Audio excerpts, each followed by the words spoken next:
Exam pass YouTube channel में आपका स्वागत है। राधे राधे। आज हम बात करेंगे डॉक्यूमेंट्स वेरिफिकेशन किस तरीके से अरेंज करें। अरेंज करना जो है ना बहुत ज़रूरी होता है, ताकि वहाँ आप चेक करने वाले को जितना सुविधा देंगे उतना ही जल्दी आपको कर देंगे और परेशानी भी नहीं होना पड़ेगा। मतलब कि वहाँ पे ये डॉक्यूमेंट्स निकाले, वो डॉक्यूमेंट्स निकाले, ये सब चीज़ों से बचना है।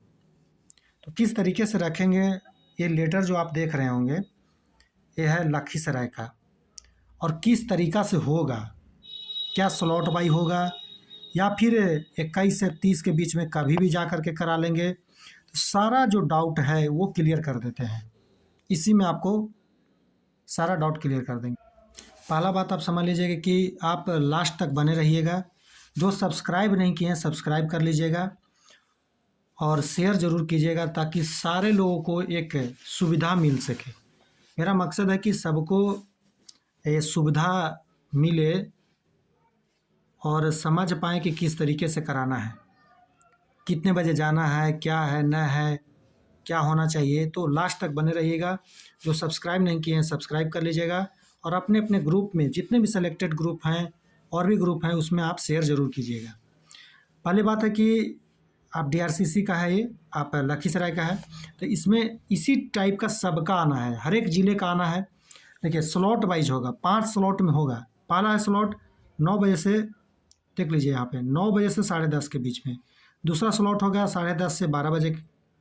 तीसरा स्लॉट होगा 12 से 1:30 बजे। चौथा स्लॉट होगा 2 से 3:30 बजे। पाँचवा स्लॉट होगा 3:30 से 5 बजे। अब आपको ये लग रहा होगा कि हम जाएंगे किस में, ये स्लॉट क्यों दिया है, जब कुछ है ही नहीं तो स्लॉट से क्या पता चल रहा है। तो उसका भी हम एकदम बने रहिए वीडियो में और सारा चीज़ क्लियर कर देंगे जी। देखिए समझिएगा, यहाँ पे समझने वाली बात क्या है।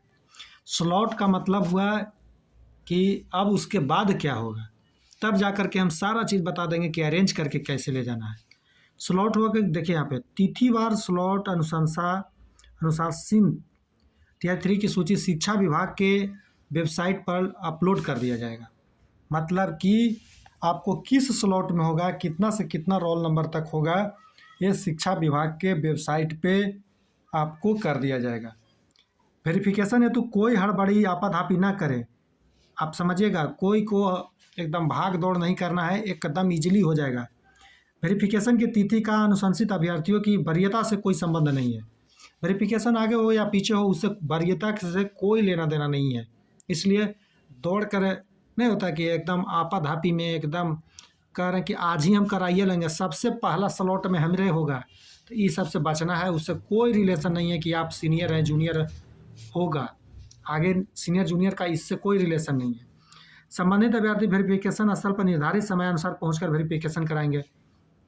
कहने का अर्थ है कि जो वेबसाइट पर डाला जाएगा डेट टाइम, उसी के आधार पे आपको जाना है, न कि आप जैसे पाए जिस दिन गए उसी दिन करा लिए, नहीं, ऐसा कुछ नहीं है।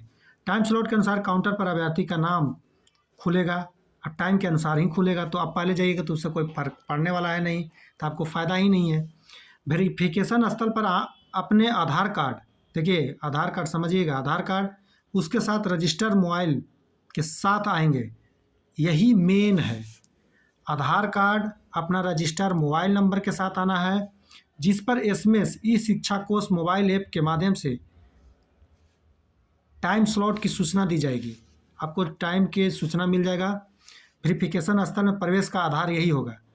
मतलब कि आपका जो वेरिफिकेशन के लिए जो आधार होगा वो समझ लीजिए आधार कार्ड ही है, रजिस्टर्ड मोबाइल नंबर होना चाहिए, ताकि उस पर एक मैसेज आएगा। वेरिफिकेशन के लिए निर्धारित तिथि एवं टाइम स्लॉट में स्थानीय स्तर पर कोई परिवर्तन नहीं किया जा सकेगा, क्योंकि यह मुख्यालय स्तर पर निर्धारित किया जा रहा है। मुख्यालय स्तर पर निर्धारित किया जा रहा है, तो कहने का अर्थ है कि जिला वाले लोग या उस दिन गए तो आपको नहीं कराया जाएगा, इस टाइप का कुछ नहीं होने वाला है। क्लियर कट एकदम आपको जो भी सूचना दिया जाएगा वो पहले ही आपको अपडेट कर दिया जाएगा। तो ऐसा नहीं सोचे कि उस दिन गए आपको नहीं होगा, करा दिया जाएगा। 7 पॉइंट में है कि वेरिफिकेशन के निर्धारित टाइम स्लॉट में अनुपस्थित रहने वाले अभ्यर्थियों को वेरिफिकेशन समाप्ति की निर्धारित तिथि के पश्चात अलग से तिथि एवं टाइम स्लॉट निर्धारित किया जाए। देखिए बड़ी बात है, इस चीज़ को समझिएगा।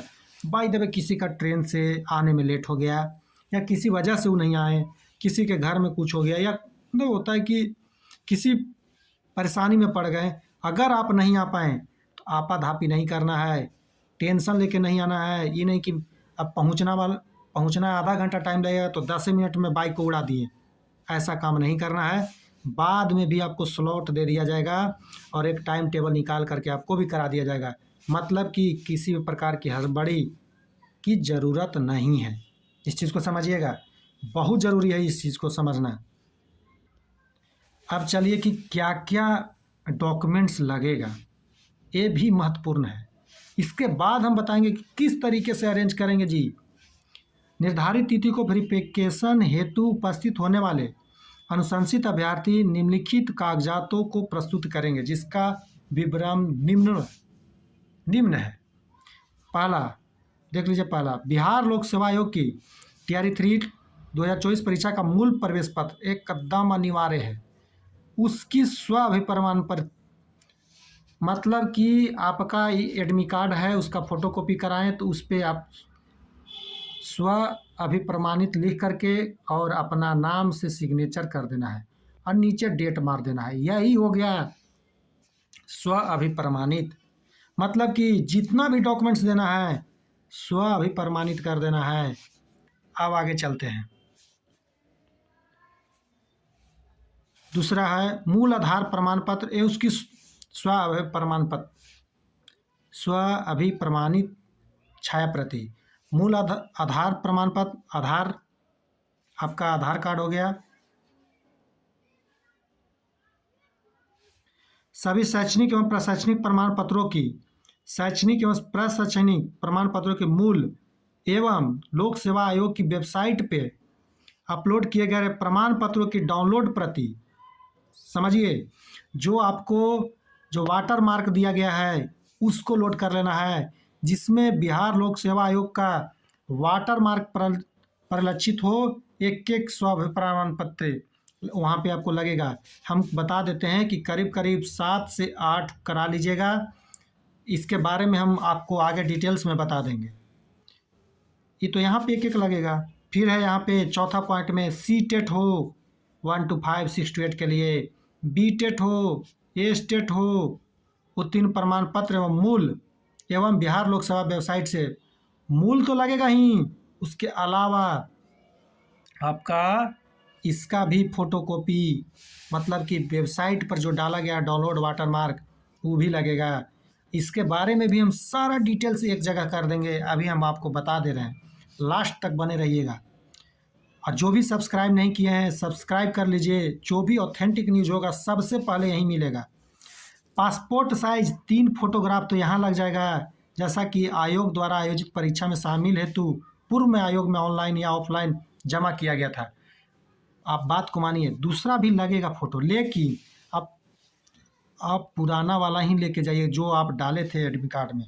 अगर नहीं है तो एडमिट कार्ड से ही निकलवा लीजिए, एडमिट कार्ड से भी फोटो निकल जाता है, तो परेशान नहीं होना है। आरक्षण का दावा संबंधित मूल प्रमाण पत्र, मतलब कि जो EWS, EBC, BCL, मतलब BC का प्रमाण पत्र और SC का जो भी आप लगाए हैं आरक्षण से संबंधित, वो प्लस में लोक सेवा आयोग के वेबसाइट से डाउनलोड वाटर प्रति। समझिएगा, इसको बाद में हम क्लियर कर देंगे। कहने का अर्थ है कि एक कॉपी मूल प्रमाण पत्र का और एक वाटर मार्क का, दोनों वहाँ पे लगा देना है ताकि आपको परेशान ना होना पड़े। अब किसी को जन्म तिथि में छूट मिला हो तो जन्म तिथि में छूट का दावा प्रमाण पत्र में बिहार लोक सेवा डाउनलोड वाटर मार्क प्रति, ये सब चीज़ों को कर लेना है। प्लस में यहाँ अनुशंसित अभ्यर्थी अपना पैन कार्ड, पैन कार्ड को भी उपरोक्त सभी प्रमाण पत्रों की स्वच्छ साफ रहना चाहिए, स्व अभिप्रमाणित होना चाहिए। क्रम में व्यवस्थित कर देना है जी। कैसे कैसे करना है वो भी बता देंगे। कहने का अर्थ है कि जैसे जैसे ही बोला है वैसे वैसे हम लोग को कर देना है। समझ गए? तो परेशान होने की आवश्यकता नहीं है, एकदम इजीली वे में होगा। इतना इजी होगा कि आप कहें कि इतना जल्दी हो गया है। वेरिफिकेशन से संबंधित जो भी है संपूर्ण प्रक्रियाएं जो है जिलाधिकारी डीओ के ऑफिस से होगा। ये चीज़ हो गया आपको। और नीचे दिया हुआ ये गाइडलाइन है, तो अपने अधिकारियों के लिए गाइडलाइन दिया गया है। लेकिन हम लोग को अब क्या करना है, इस चीज़ को समझिएगा। समझ गए बात को, समझिए। अब आगे हम बता देते हैं, क्लियर कर देते हैं, लास्ट तक बने रहिए। अब किस टाइप से फाइल बनाना है, सबसे बड़ी बात है फाइल बनाना। देखिए, हम जो बता रहे हैं इस टाइप का एक फाइल ले लेना है। इस टाइप का एक नहीं, 5 से 6 फाइल आप ले लीजिएगा। कहाँ कहाँ ज़रूरी पड़ेगा ये भी बात बता देते हैं। कहने का अर्थ है कि इस टाइप का 5 फाइल है, देख लीजिए आप भी, तो 5 नहीं 6 ले लीजिएगा, एक आपके लिए भी काम देगा। अब इसमें करना क्या है, देखिए बात को समझिएगा। यहीं पे हम सारा डाउट क्लियर कर देते हैं। वाटर मार्क, मान लीजिए ऊपर वाला जो है इसमें हम क्या रखें, वाटर मार्क, वो एक कॉपी निकालेंगे, कौन सा, रंगीन में, ठीक है। रंगीन में निकाल करके और जो वाटर मार्क में लगाए थे, मतलब कि वेबसाइट पर लोड किए, उसका ओरिजिनल इस फाइल में रख लेंगे, ठीक है। इस फाइल में रखने के बाद वाटर मार्क और वाटर मार्क के साथ वाला जो ओरिजिनल डॉक्यूमेंट्स है वो दोनों को एक फाइल में सजा लेंगे, रख लेंगे। उसी का फोटोकॉपी करा लेंगे, 7 कॉपी। 7 कॉपी क्यों बोल रहे हैं, आने वाले भविष्य के लिए बोल रहे हैं। 5 कॉपी आपको तो लग ही जाएगा, बचेगा 2 कॉपी। 2 कॉपी हमेशा खोजेगा जी, हमेशा। जब भी ज़रूरत रहेगा आप ज्वाइन कर लीजिएगा, उसके बाद भी आपको डॉक्यूमेंट्स खोजेगा। ले लाइए वाटर मार्क वाला। तो वाटर मार्क की आवश्यकता हमेशा पड़ेगी, तो उसको आप एक को ओरिजिनल मान करके, जो इस फाइल को हम जो बताएं इसमें वाटर मार्क प्लस जो वाटर मार्क वाला है डॉक्यूमेंट्स ओरिजिनल, दोनों को रख लेना, उसको ओरिजिनल मान लेना है।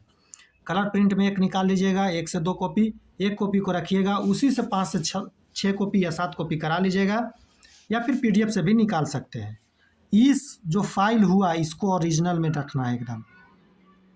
और इसी का जो वाटर मार्क है सो ओरिजिनल है से दोनों मिला करके 7 कॉपी निकाल लीजिएगा, और 5 गो फाइल अलग से बना लीजिएगा, इसको रख लीजिएगा, ठीक है। इसमें आपका सारा ओरिजिनल भी रह गया, और वाटर मार्क भी जो कलर प्रिंट में निकाले वो ओरिजिनल की तरह हो गया, मतलब कि ओरिजिनल ही हो गया। सब दिन रखना है ताकि आपको भविष्य में भी काम देगा। जब भी खोजेगा तो कहेगा वाटर मार्क लाओ, कहाँ से लाइएगा, तो इसलिए रख लीजिए। और उसी से फ़ोटोकॉपी हमेशा करा करके जहाँ भी ज़रूरत लगेगा आप देते रहिएगा। आप 5 कॉपी तो लगेगा ही, एक कॉपी कहाँ लगेगा, तो आप जाइएगा तो वहाँ लग जाएगा। डॉक्यूमेंट वेरिफिकेशन के समय 2 कॉपी लग जाएगा। उसके बाद 3 कॉपी आपको कहाँ लगेगा, तो स्कूल में जाइएगा तो लगेगा।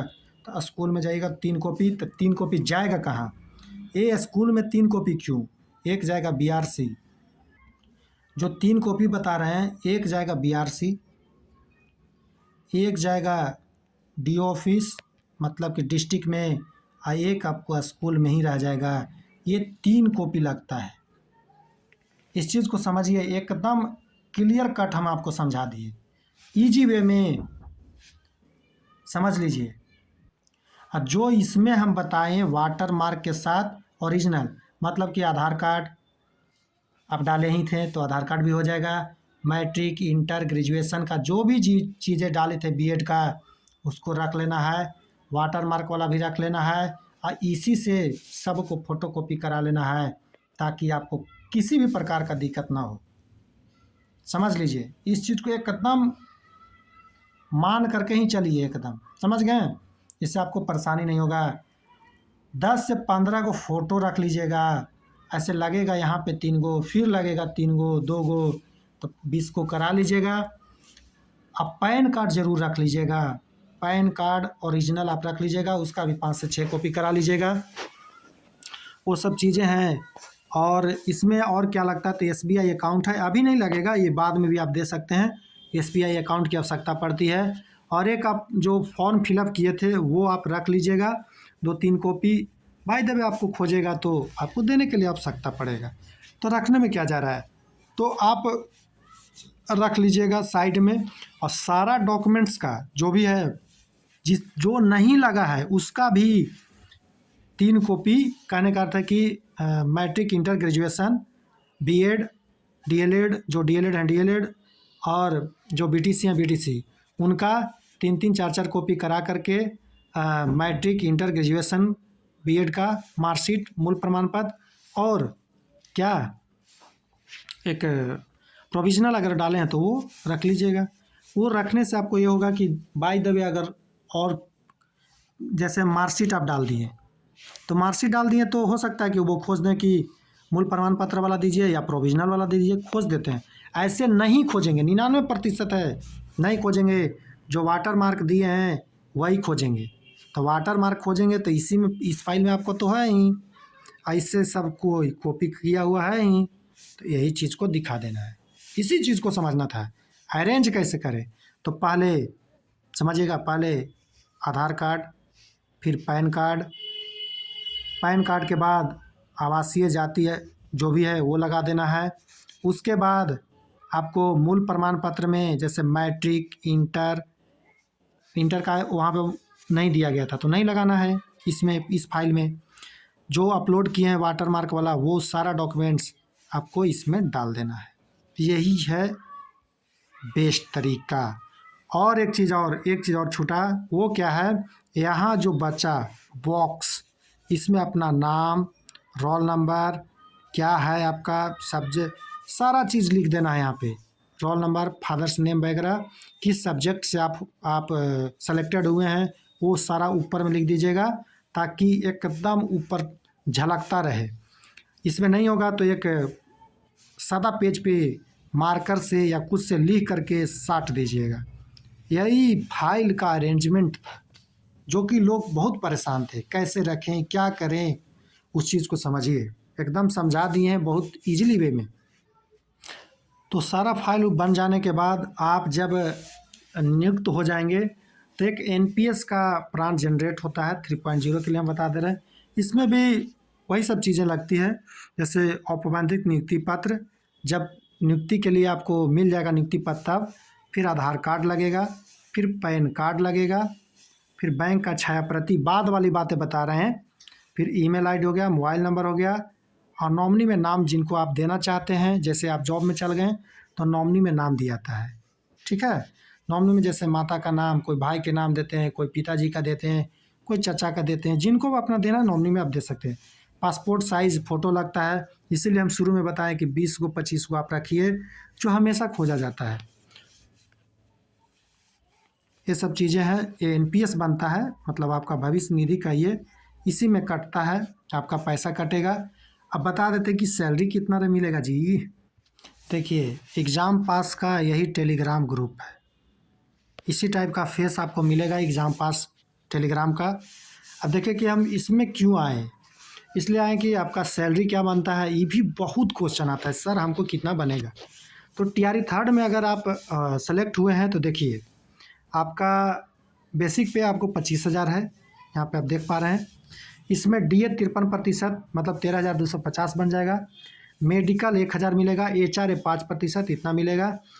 और टोटल ग्रॉस सैलरी जो हो जाएगा आपको 40,500, और उसमें से कटेगा एनपीएस वगैरह सारा चीज़ कट करके आपको 36,645 रुपया 1 से 5 का मिलेगा जी, समझ गए।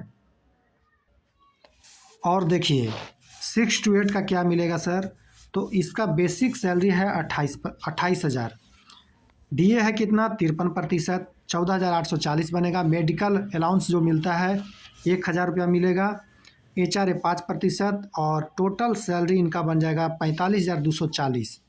कहने का अर्थ है कि इनको नेट सैलरी जो अकाउंट में आएगा एसबीआई में वो कितना आएगा, तो सर 40,926 रुपया आएगा। टीआरई थर्ड वालों को बता रहे हैं। अब इसी प्रकार से 9-10 का कितना आएगा, तो 9-10 का बेसिक पे सैलरी जो है 31,000 है, समझ गए। 31,000 सैलरी है, जिसमें 16,453% डीए मिलने के बाद 430 रुपया, मेडिकल 1,000, एचआर 5% 1,550, और टोटल ग्रॉस सैलरी आपको 49,980, और आपको काट करके जी जो माइनस होगा, माइनस करने के बाद 45,207 रुपया मिलेगा। अब 11-12 वाले को कितना मिलेगा जी?